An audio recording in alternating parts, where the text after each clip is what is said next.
Hey there, everyone. Welcome to the Jason Wright Show. This is Freestyle Friday. This is where I pick a topic, a current event, or just anything that comes into this crazy three-ring circus of a mind that I carry around with me everywhere I go, and I bring it to you, the Jason Wright Show audience. And today, I've got a topic that I have been wanting to talk about for some time now, and that is how to be a good conversationalist.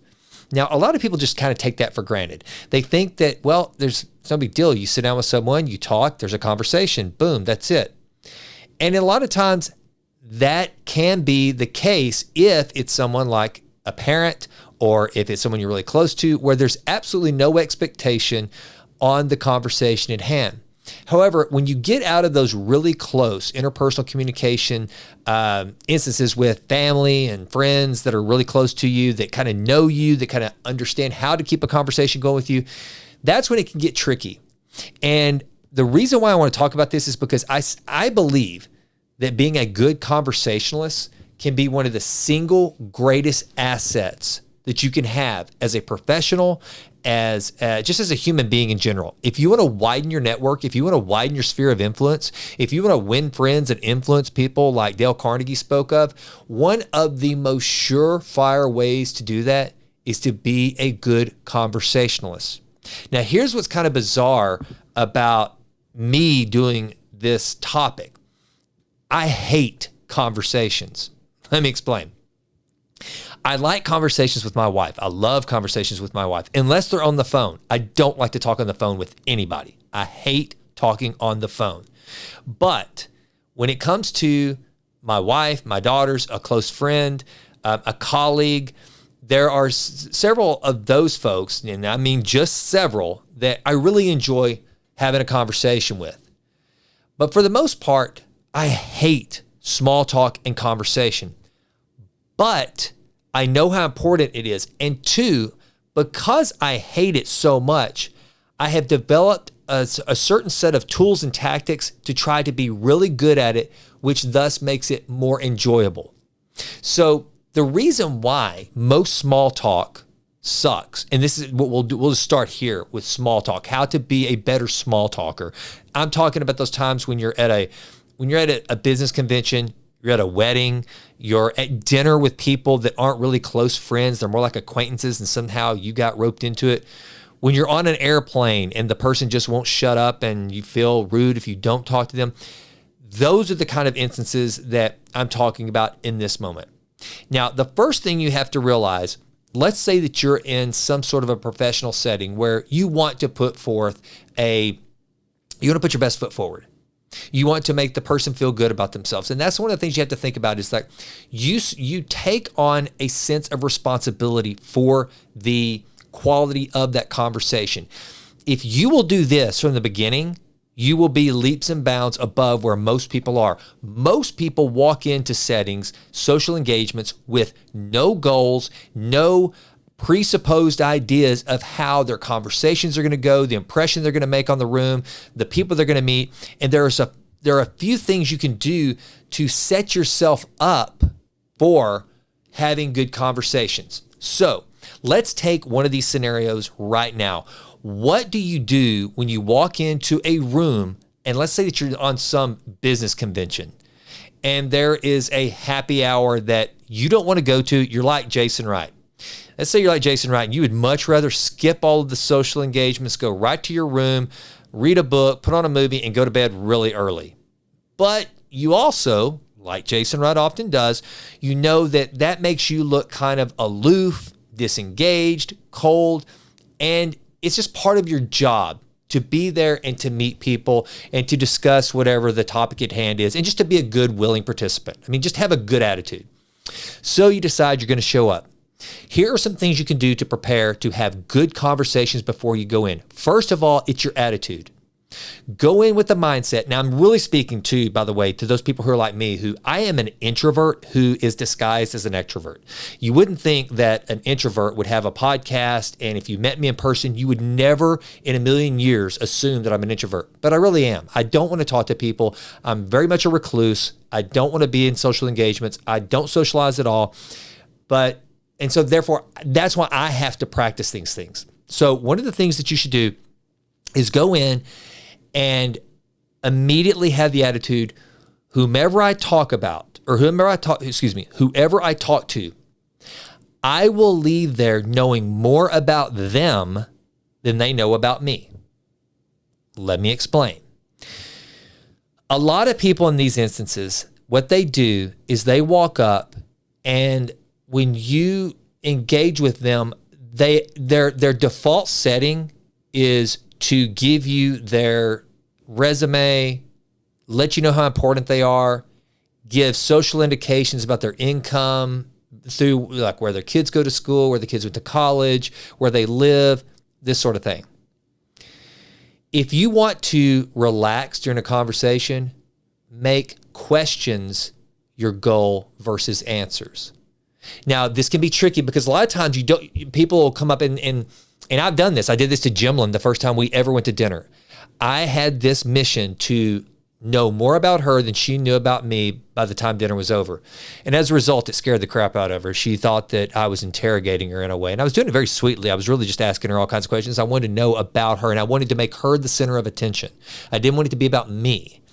And so you have to make sure you're delicate with this. It takes some practice, but you want to make sure that you're showing interest in them. And this is going to do several things. One, it's going to help you remember their name. If you can learn some facts about them, where they're from, do they have children, some of their interests, then you're going to have some associations with them that are going to help you to learn their name, which is huge. Another thing is you can give yourself the opportunity to ask some finite questions. I actually learned this from Jerry Seinfeld, of all people.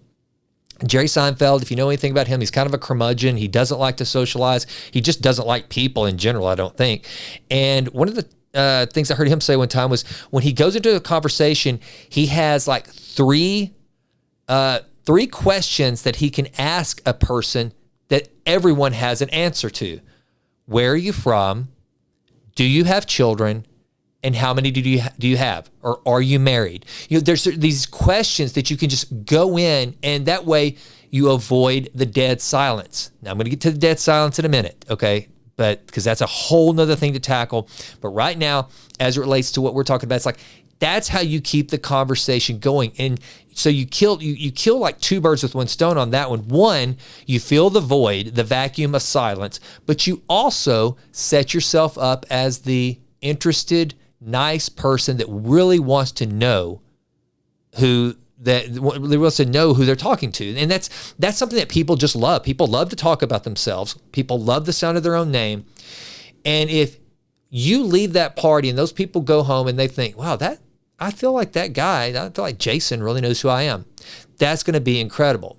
Now, so those are some things you can do to prepare to go into the conversation, to go into the social engagement. But here's another thing you have to do.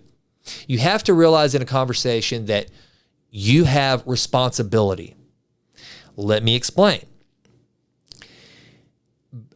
A good conversation is kind of like a game of catch. I throw you a ball, be that a question, an answer, and then you throw a ball back, a question or an answer. If you are someone that is selfish, you catch the ball and then you hold on to it, you put it in your pocket or you throw it down and you wait for the other person to go find another ball and throw it to you. First of all, it's probably going to be hard to find that next ball if you've given them nothing in return. And two, if you're expecting them to find multiple balls, then that's going to be really challenging. Imagine playing a game of catch like that. It would suck. No, you need to assume the responsibility that when they throw you the ball, you've got to throw the ball back. And that's one of the things I don't think a lot of people do. There's a guy here in town that I used to, whenever I owned my real estate brokerages, he was a broker himself. Actually, he was an appraiser and a broker. And when he would call, he would ask a question and then would just go silent. And so there was just this weird, awkward silence. You guys, I know you know what I'm talking about. And so I felt it was my job to go find another ball and pick it up and throw it to him. I would do that, more silence. Well, finally, after I'd gained some confidence and just got fed up with it, I played along. I played his game. He would call, ask a question, or I would respond, and he would go silent. And you know what? I made a point to just remain silent myself. And I got to tell you, those conversations were horrible. And I'm so glad they were limited to only a few and that I don't have to have them anymore because I never talked to the guy. But don't be that. Understand that you have a responsibility to keep the conversation going. Now, what you don't have a responsibility to do is to just completely carry someone through an entire conversation. What I do in those instances now is I just remove myself. And the best way to do that is, thank God, most social settings, there's a bathroom. I go to the bathroom. Excuse me, I got to run the restroom. Excuse me, I've got to make a call. Just break away. There's no reason to be tortured during a conversation. Now, here's another thing to do to be prepared to be a good conversationalist. But again, it's one of those deals that you've got to make sure you don't come across as like the first one, ask questions, but don't be an interrogator. The next one is have some good random knowledge at the ready, but don't come across as a savant or an armchair intellectual or somebody trying to impress somebody with just how smart you are. So I happen to be gifted with this ability to recall the most random, stupid, senseless facts that you can imagine. I tell my wife all the time, my head is full of random and useless facts. I have all sorts of useless talents. I'm a master, a ninja of useless talents. And the one time that I will say that my useless trivia comes in handy is in conversation. And the thing that has made my useless trivia most effective, or has added to my useless trivia the most, is being well read. I read a lot of books, and a lot of times I'm reading them and I don't even know that I'm reading anything that's going to be useful later on. But that turns out to be some of the best ways to really get a conversation going. And that's the thing too. Do some searching, do some detective work. Go sniff out whenever you're at one of these social engagements like I'm talking about. Like, weddings are the worst. I hate going to weddings. I don't like to dance. All I'm waiting for is for them to cut the cake and to get the hell out of there. That's usually my deal.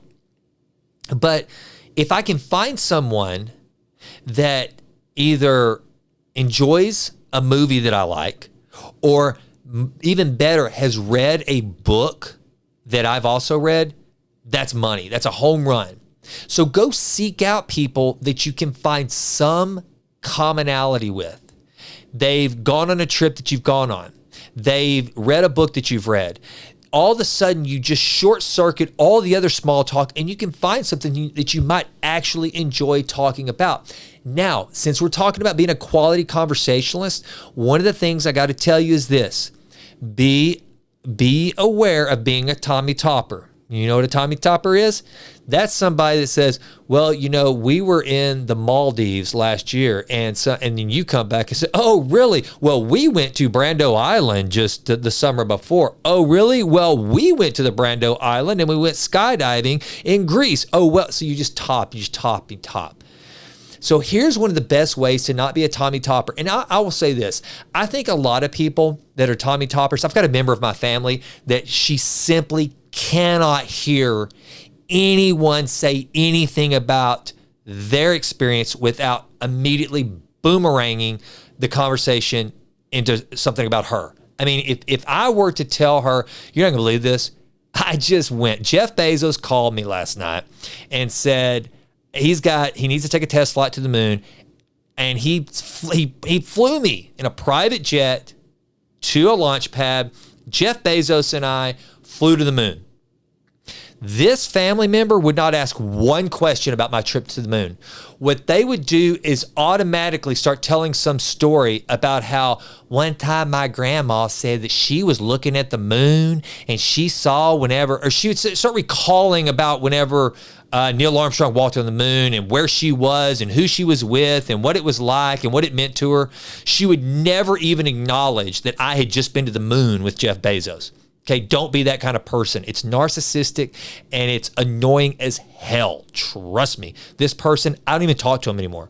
I mean, if you tell this person anything, well, damnedest thing happened. I lost my arm last week. Well, one time I sprained my ankle and it sure did hurt for the longest time. I mean, and you think I'm exaggerating. This is exactly how this person really is, who shall remain nameless. But anyway, it's okay to share your experiences, but here's the way to try to avoid being a Tommy Topper. Now, I have a 3-question goal, but it doesn't have to be 3 questions. It can be 1, it can be 2, it can be 3. But 3 is kind of the max, and it can also be a really solid minimum.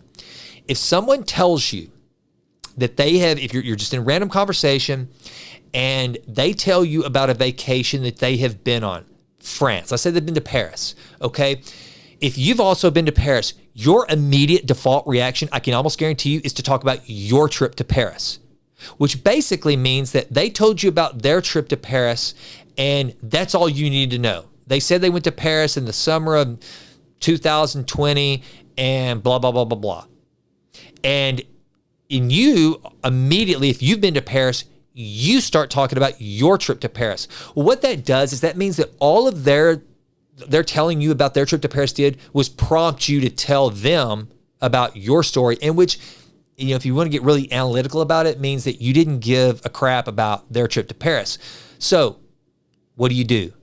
And by the way, I think that's innocent. You're not being narcissistic. Some people are. I think the person I was mentioning earlier is just an absolute rabid narcissist. But most people, they're just doing it because they're trying to find commonality. Oh, you went to Paris? Well, so did I. Here's what we did. Try to ask 3 questions. So, where did you eat? Where was your favorite place to eat? Where did you stay? What parts of Paris did you go to? Did you go to Montmartre? Did y'all do the Louvre?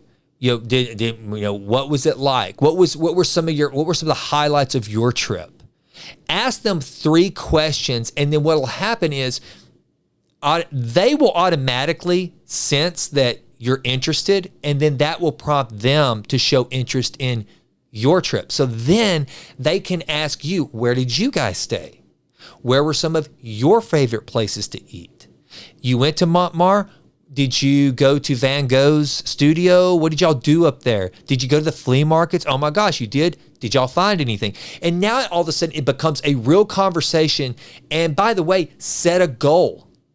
Set a goal. Say, okay, you've been to Paris. I've been to Paris. I love Paris. I may go back one day. Let me see if I can learn something that I don't know about Paris. To me, that is one of the best ways to prepare for going into conversations also, is go in with the goal of learning something. If you're like me and small talk is torture, the thing that will make it absolutely bearable is to set a goal to learn. This isn't small talk. This isn't just, like I always say, small talk is like monkeys just going ooh, ooh, ah, ah. It's stupid. It's senseless. It doesn't mean anything unless you tie a goal to it. You go into the conversation with the attitude, I truly want to know something about this human being. How many things can I learn about this human being over the next 5 minutes? If you will do that, you're all of a sudden going to be a much, much better conversationalist. Now, it's also important to show interest. I mean, I think that's probably the most important thing. And I think that kind of dovetails nicely from what we've been talking about with asking the questions. Be sincere about being interested in who you're interacting with. If you will stop and tell yourself, it's like I once heard somebody say this whenever, as a way to try to be more present, is to, like, if you're doing the dishes, to tell yourself the whole time, I am doing the dishes right now. This is all I'm doing. I am doing the dishes. And that will bring you into a sense of presence. One of the things, and this is going to sound kind of morbid, I know it, I'm just going to tell you right up front, but this is one of the things that I do now. When I'm in a conversation with someone, first I'll tell myself, you are here right now to do nothing but speak to this person and listen to this person. That's what you're here to do. And then you know what I do? And it's crazy. I know it's morbid, but I think this person's going to die one day. This person will be dead one day. They will have a funeral. They will lay in a casket. I don't know if I'll know them then. Maybe it's a friend. Depending on how close you are to them, maybe you'll go to that funeral. But if you will start to imagine the mortality in the person you're talking to, at least for me, there's something about that keeps me present. I guess it's the knowing, the finite nature of life, that I might be in this conversation and I may not want to be here. It may not be the most interesting conversation I've ever had, but this person right here, right now, we're sharing this moment. And one day we're going to be 6 feet under. And there's something about that kind of pulls me into the presence of the person that I'm talking to. So I just thought, as kind of giving one of the podcast episodes with some real utility value, I thought that starting to have these, and I'm going to do more of these, on how do you handle certain people during conversations? How do you give answers that are non-offensive? How do you talk to people that you know believe completely differently than you? How do you use humor without, being offensive? I think that's very careful. There's a lot of topics on this that I think we can cover that, frankly, I think it's something that right now, young people these days don't have many conversations. It's so obvious that they are staring at their screens. There's a lot of texting. Most of their conversations are virtual. And even if they are actual conversations, they happen on the other end of their cell phone. One-on-one interaction, human beings, face to face, kind of that old school belly to belly time that we talk about as us old folks in the business world, that is absolutely invaluable. A lot of the young people aren't getting this. So if you're a young person, stick around and shoot me an email to producers@textitan.com and ask questions if you have some struggles, or if there's something that you have questions about. How do I get through this? How am I a better conversationalist with people that are much older than me? There's a way to do that. And I think young people, you have no idea how older people will gravitate towards you and want to help you simply based on how good you're able to carry on a conversation.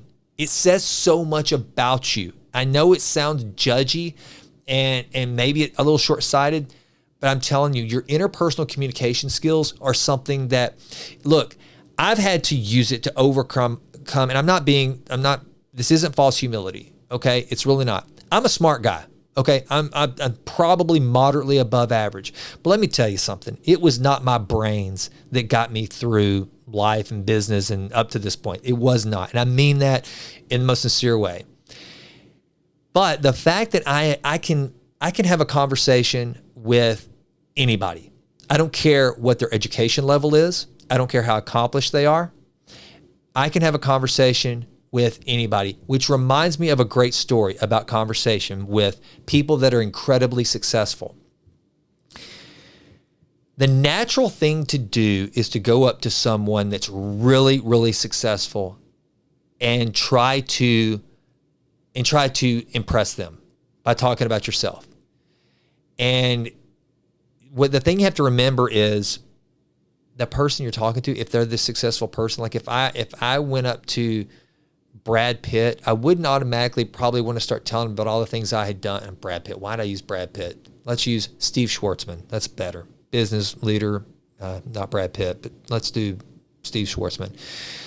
I wouldn't automatically start telling Steve Schwartzman about the first company I bought and this and that. What I'd probably want to do is, if I've got 5 minutes with Steve Schwartzman, one of the smartest business minds that has ever lived, I'd probably start asking him some questions on, tell me, I've read your books. I've read The King of Capital. I've read What It Takes. But while I've got you here, Mr. Schwartzman, just tell me, what are the first 3 things I need to look for in acquiring a business when I'm doing business valuation? If you had $100,000 to invest right now and it was the only $100,000 you had, what would you do with it? Where would you put it? Start asking him questions. Give him the opportunity to, one, flex his muscles that have made him worth some, I think, last I looked, he was around $48 billion. But also, it's like a free consulting engagement. And so be willing to ask some questions. And if you really want to turn some people on their ear in a really good way, is whenever you're in a conversation and it's been teed up for you to be the interviewee, for you to be the one that is getting the questions answered, for you to flip it on them real quick and say, well, before you get started, can I ask you some questions? That just brings everything to such a comforting level. So young people, if you are in a job interview, and you probably wouldn't do it like at the onset, but in the middle of a job interview, the most effective question or the most effective technique I ever used in an interview one time was, this guy was a very successful executive, and he had been asking me questions. He was interviewing me, and then he said, "So, is there anything else that do you have any questions?" And there was one question I had. I said, "Yeah." I said, "I do have one. You've obviously been very successful here. Can you tell me why? Why do you think it is that you've had such success?" And he was flattered because I was sincere. I was sincere with it, but you could tell he was flattered. It was a great question. He loved the question, and it gave him an opportunity to kind of use some humility and dig in and tell me why he was successful. And it gave me a lot of understanding about who he was, why he was successful in that particular company, which told me about that company. It was just so young people that might be listening to this, don't be afraid to flip the script whenever you're the one that's supposed to be taking the questions. To make the conversation a little stronger, throw a question back that the interviewer is not expecting. That can be a very, very, be very, very impactful. So hope you found this helpful. Can't believe I've gone on for 26 minutes about having conversations, but I do think it's important. I do think we need to have more conversations, and going into them with a little strategy can make a world of difference. This has been Freestyle Friday on the Jason Wright Show. I'm Jason, and I'm out.